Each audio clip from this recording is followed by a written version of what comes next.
Hello，大家好，欢迎来到G频道大马翻书日记，我是杰克。今天呢，要来聊一个稍微沉重以及比较严肃的话题。相信大家近期在社交媒体上面，好像 Facebook 都会看到有一些 post 是关于这个 #MeToo 的。可能我就先来跟一些不知道什么是 MeToo 的观众朋友分享一下我在网上找到的一些资料 ，OK？ 先让你们知道这个 MeToo 事件到底是什么东西来的。那其实刚开始我看到这个 MeToo 的时候，我也是不太了解到底是怎么一回事，为什么那么轰动。我看到的时候是关于那个黄子佼的，所以我就去做了一些深入的了解，就想说今天在这集影片跟你们分享一下，因为我自己本身小时候也是有一些这样子的经历。等一下再跟你们分享，先让你们知道一下那个 MeToo 的活动到底是在讲一些什么。那我上网其实做了一些查询啦，这个 MeToo 它是一个社交媒体的活动来的，就是为了去揭发和抗议性骚扰和性侵犯。然后这个活动呢，它是起源于2006年，但是它是在2017年才发酵的。那是因为在2017年10月份的时候美国好莱坞的制片人哈维·韦恩斯坦被指控性侵犯后，这个事件才广泛的在全球扩散开来，就是 #MeToo 的这个活动。MeToo 的核心理念呢，就是鼓励性侵受害者分享自己的故事，以展示性侵以及性骚扰的普遍性，并推动社会呢对这个问题的认识以及改变。这个运动呢，在那一个时期就已经开始广泛的引起了讨论，并促使许多机构呢采取行动来对抗这些性骚扰的问题，以营造一个更加尊重以及安全的环境。这一个呢，就是 overall MeToo 运动的起源。那为什么突然间这个运动会受到那么多人的关注？第一，就是因为这个美国好莱坞的制片人的性侵犯事件。我上网去做了一些资料，原来这名制片人呢，他做了很多这些性骚扰还有性侵犯的事件，有很多名的演员就在不一样的时间站出来去指控他，就把他告进法庭，告到坐牢为止。这个是整个 MeToo 活动里面最经典的一个案例，也算是成功的，因为是真的让这个人去坐牢了。再来呢，就是因为社交媒体的力量，社交媒体的普及化呢，可以让更多人知道，就是通过这种社交平台，把这些信息更快速、更广泛的传播出去。再加上呢，这些被受害的人常年累积的不满情绪，终于可以找到一个平台，可以找到一个机会，借此发声，所以呢，才会促使到这个 MeToo 运动让那么多人关注。而且重点是它不只是发生在这个演艺圈、商界政治界、私人领域，都有不同的爆料者以及不同的受害者站出来，这个是蛮严重的。那就来讲回最近，因为突然间滑到这些东西，就勾起了我一些回忆，就想说来这边跟你们分享一下。我觉得我不算是那个很严重的受害者但是这个东西讲真的，当我在回想回去的时候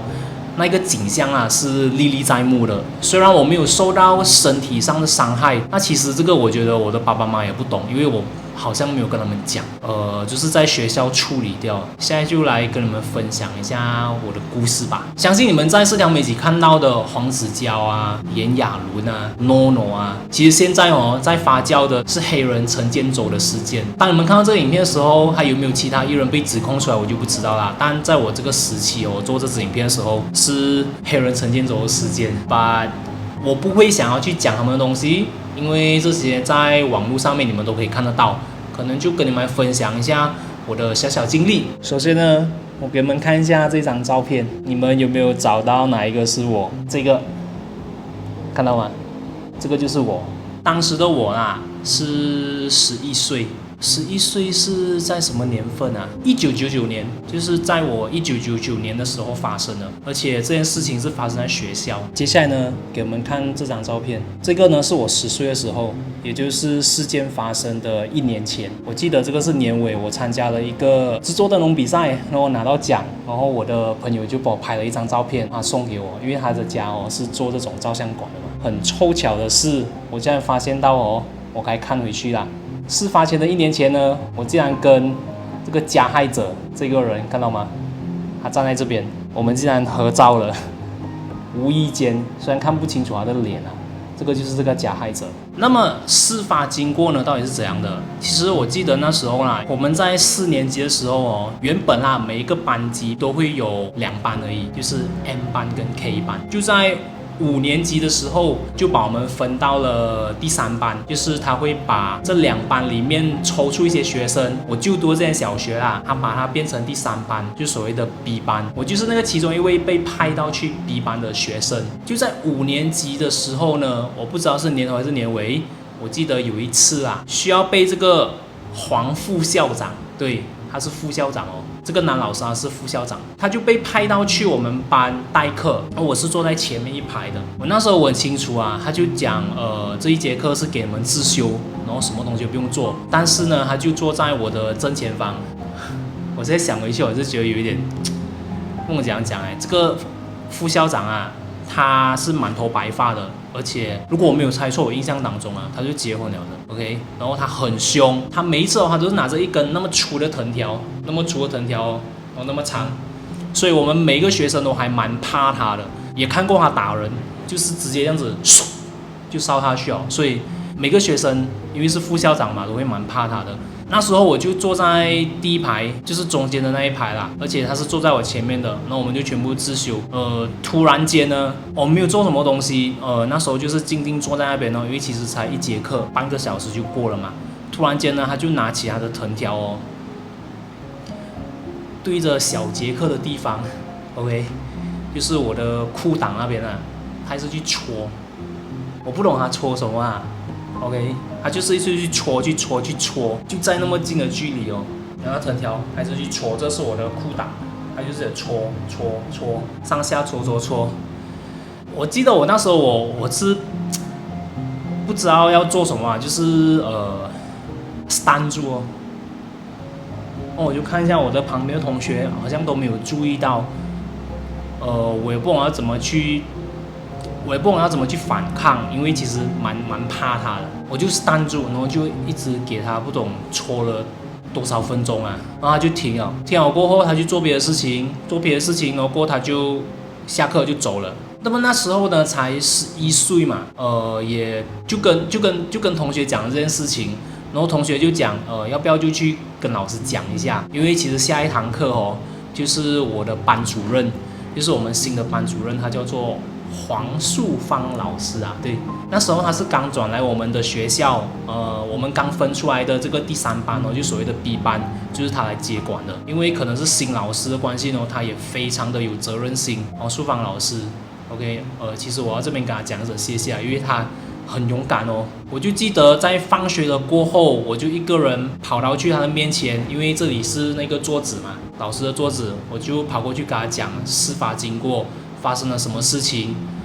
然后这个黄素芳老师听了过后呢，其实他是蛮生气的，他就讲没关系，交给我处理，他就去处理了。然后我记得我是在隔一天啦，这个老师就跟我讲，不用紧，我们已经警告他了。其实我不懂老师他们之间是怎样去处理这件事情啦。我的班主任就是安慰我，就跟我讲，不用太放在心上。我们这边处理了，也已经给了他警告什么之类的，就这样子整个事件就结束了。那其实整个事件呢，我的个人啦，其实在肉体上是没有受到什么伤害的，所以我觉得对我的冲击力没有很大，不像好像你们在这些 Facebook 里面看到的这些身体受过伤害的受害者，不单单是心灵，可是他们在身体上、肉体上也是遭受了一些很惨痛的经历。而我呢，本身可能我那时候还懵懵懂懂吧，小孩子也不懂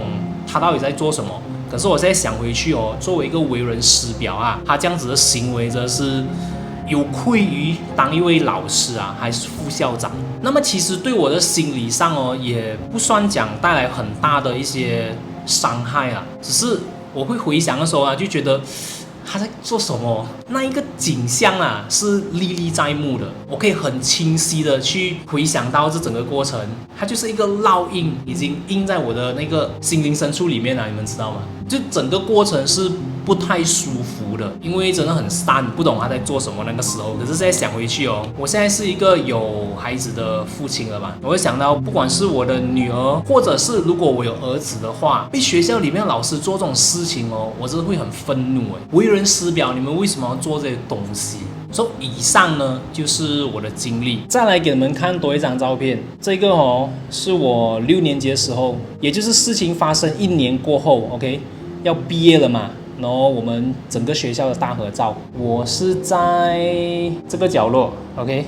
我在这个角落，有一点懵不好意思以前的照片就是这样子的 pattern 的。然后呢，这个黄副校长，我记得他是叫黄德文还是黄文德啊，就是他了。而且我的班主任啊，就是帮我的那一位，就是这个黄淑芳。很高兴的6年级的时候，他也是我的班主任。那其实呢，为什么我会突然间想分享这个东西，也不是有什么报复心态啊，想要去找他麻烦还是怎么样的。因为讲真的，那时候他都已经算是一个老人了吧。现在他还有没有活在这个世上，讲的我真的不知道。我想跟你们分享的目的就是呢，如果在看影片你们，因为我知道有一些小孩子吧，因为讲真的我的侄儿他们那一 batch 啊，就是这种8、9岁啦，也是会看我的影片的有时候，所以就是想在我的影片里面传达啦。如果是真的你们有发生这样子的事件勇敢的告诉你们爸爸妈妈，勇敢的告诉你们周围你们信任的人。我觉得那时候我做了一个对的决定，就是我去汇报了我的班主任。因为那时候我还蛮信任他的，那时候他跟我们的关系很好。他虽然是新来的老师啊，可是那时候他表现到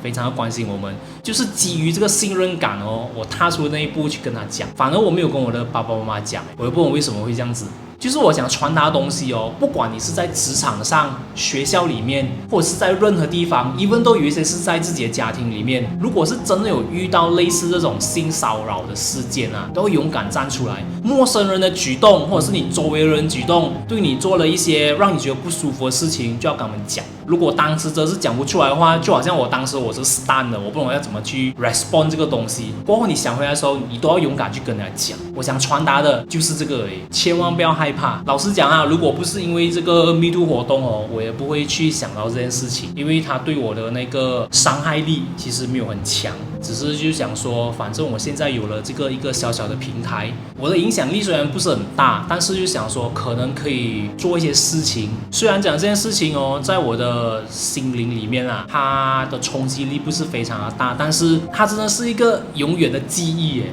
我没有办法可以抹除掉，我也没有办法可以忘掉。偶尔有时候啦，我翻起这些照片来看的时候就是看我小学照片，看到这些班级照啊、合照啊，都会想到了，它已经变成了一个不好的回忆。那其实呢，这种性骚扰的事件不只是小学的时候会发生，出了社会啦，就是我在新加坡工作的时候也是时常会遇到的。我觉得这个算是性骚扰。重点是我不是给女生性骚扰，我是给男生性骚扰。我也是有跟纪嫂讲过的，有时候我去厕所啊，看到一些很奇怪的人啊，我最记得就是在那个 Woodlands MRT Station 啊 ，Woodlands MRT Station 那里以前POSB Bank 的旁边有一个厕所的嘛。而我们每次从马来西亚回去新加坡的时候，我们都会到 Woodlands Central 先停站，再坐 MRT 回去 Bedok。就在上 MRT 之前，可能我们会先上个厕所。有好几次我去上厕所的时候，旁边就是有那种漏斗嘛，是蛮靠近的。然后旁边就有一些很奇怪的怪伯伯啊，我分不出来是外劳啊还是什么人啊，就是一些奇怪的安哥啊，要不然就是一些奇怪的人，他们会站在旁边，你在小便的时候他就从旁边这样看住你。重点是有些他们会甚至大胆到直接露出他们的鸡鸡，你懂吗？重点是膨胀的，我就觉得很奇怪，我就快点小完了就跑出去跟纪嫂讲，这种我觉得也是算性骚扰就差没有一拳中过去而已。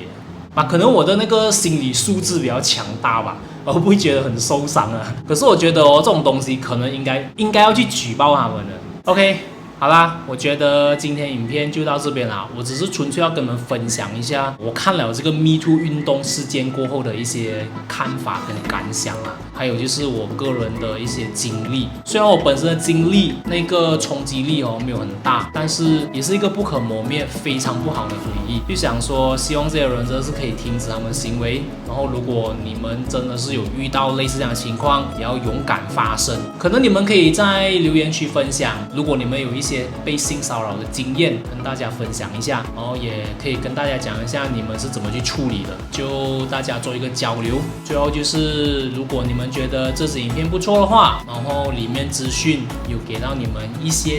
小知识，就是有关于这个 Me Too 事件的啦，就是它的起源之类的，就给我一个赞。我们下一支影片见喽，拜。